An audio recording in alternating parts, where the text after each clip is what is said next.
Good Wednesday to you all, and we're halfway through the week. So today I'm going to be going over angle pairs with you guys. So I actually started a notebook just for the Zoom classes so that way I can write along with you guys and work through things with you guys. So yesterday we discussed angles, and today we're going to talk about angle relationships or angle pairs. So on their own, each angle will have its own measure, but sometimes these measures relate to another angle's measure in a very specific way. So some of these terms you may be familiar with. We're going to start with complementary. Complementary.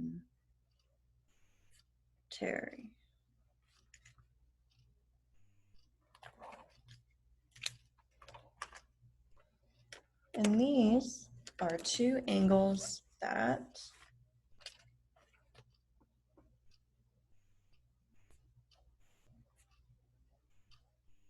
add to 90 degrees.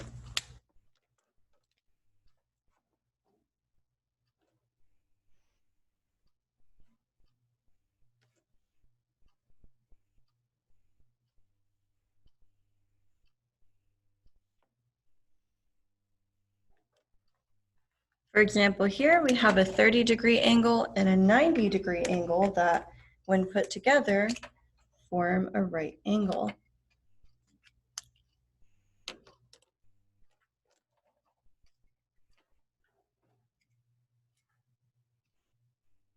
Then we have supplementary. And these are two angles that add to 180 degrees.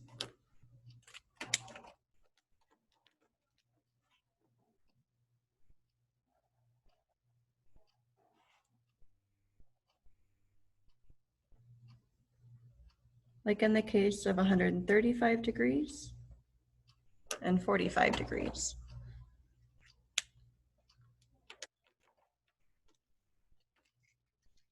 Angles like this are also referred to as a linear pair because together they form a line.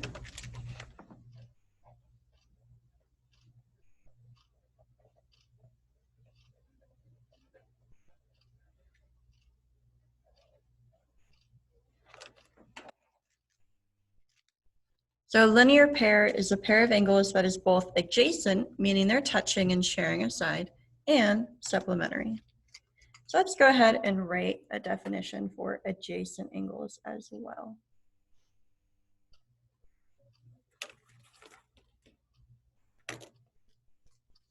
These are angles that share a side.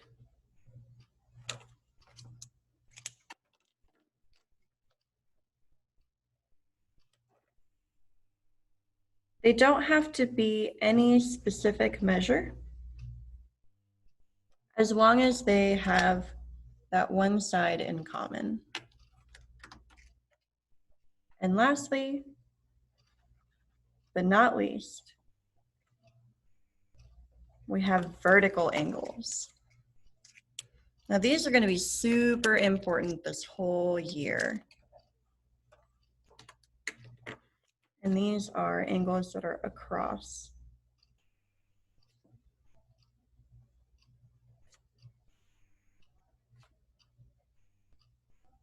from each other. So whenever you see angles that are intersecting like this in an X, vertical angles are at play.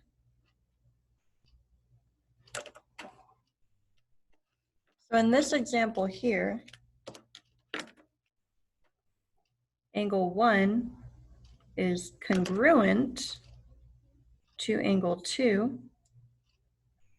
or 3, I'm sorry, whoops. I don't have white out, so I'm just going to fix that. Angle 1 is congruent to angle 3, and angle 2 is congruent to angle 4. Because vertical angles are always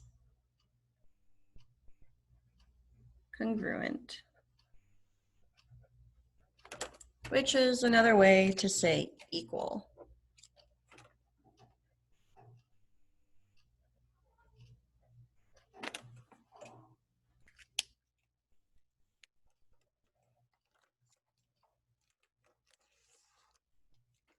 All right, so let's take a look at a few examples of how we use these.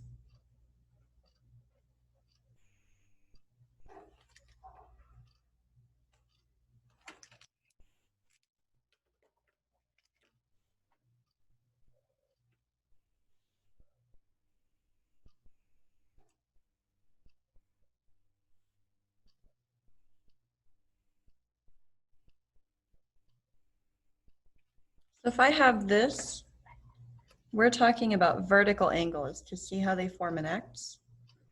And these are across from each other, meaning they are indeed vertical angles, meaning they're congruent. So we might write to ourselves,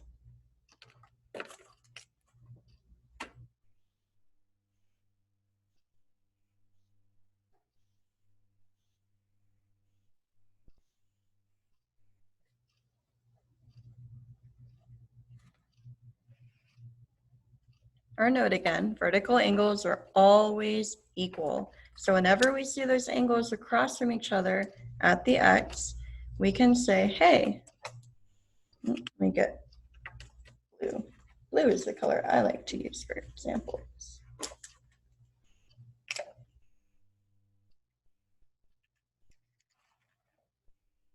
So in this particular example, X is equal to 112. No math required. However, sometimes it isn't always that easy. So just note that whenever you have vertical angles, you're going to be solving a problem in the form blank equals blank, where angle 1 goes in one blank and angle 2 goes in the other.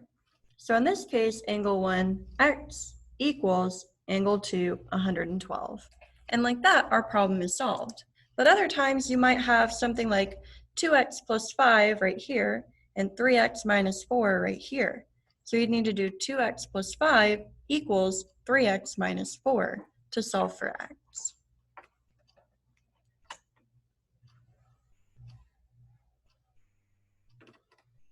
All right, on to example 2.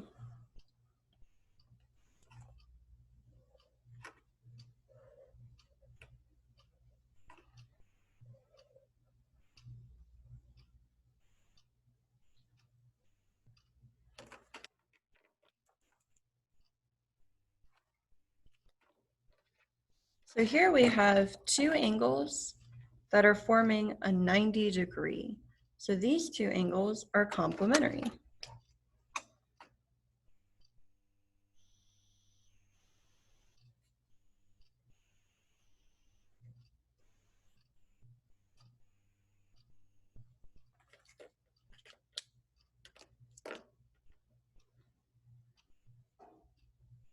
These always take the form of blank plus blank equals 90. Angle 1 plus angle 2 equals 90. So in this case, x plus 68 equals 90 because the two angles add to 90. So x plus 68 equals 90. Then all we have to do is subtract 68 from both sides to get x equals 22 degrees.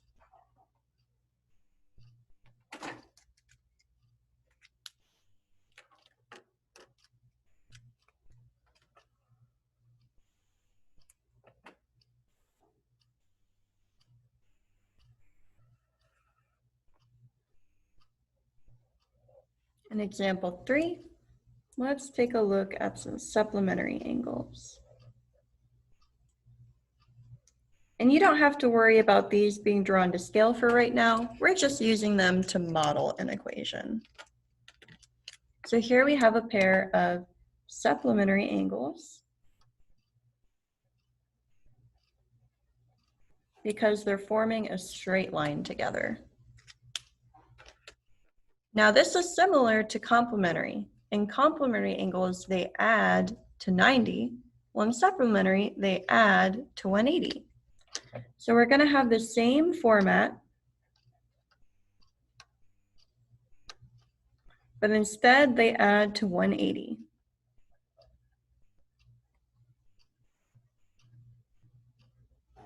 So I'm gonna take 124 plus x equals 180. And to solve, all I have to do is subtract 124 from both sides. And we will find that x is 56 degrees.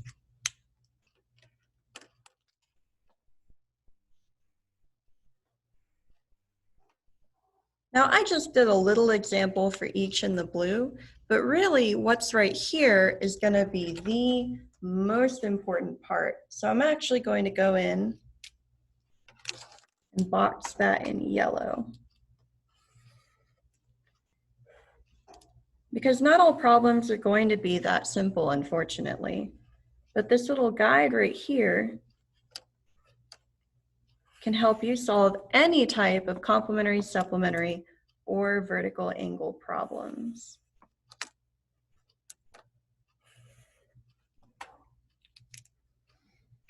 All right, and the last thing that I want to talk to you guys about is how we mark angles as congruent.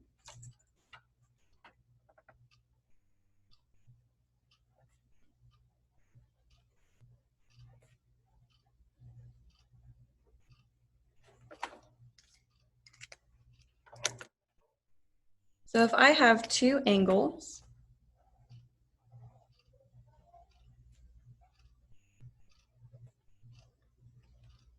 such as angle ABC here,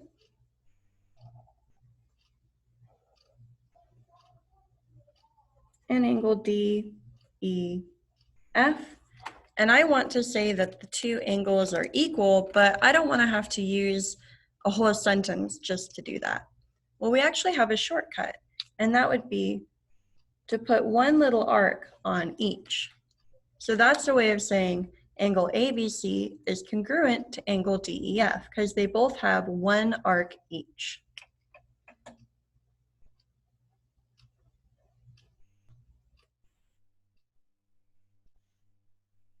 And real quick, I want to talk about what congruency means. So I did say earlier that congruent means equal.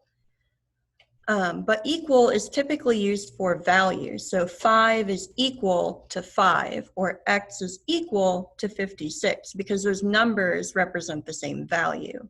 But here, these are two separate drawings. They could be two separate pieces of something bigger.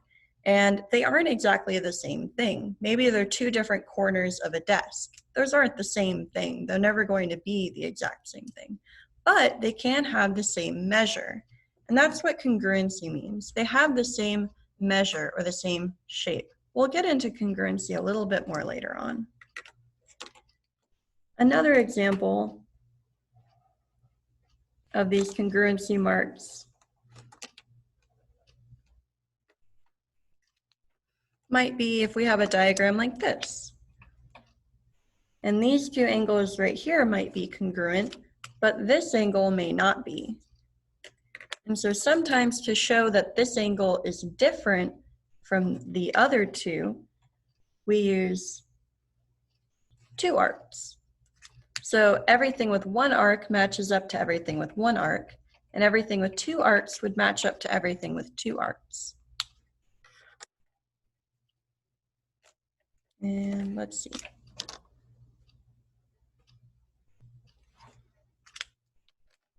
So for this particular one, angle 1 is congruent to angle 3, but angle 1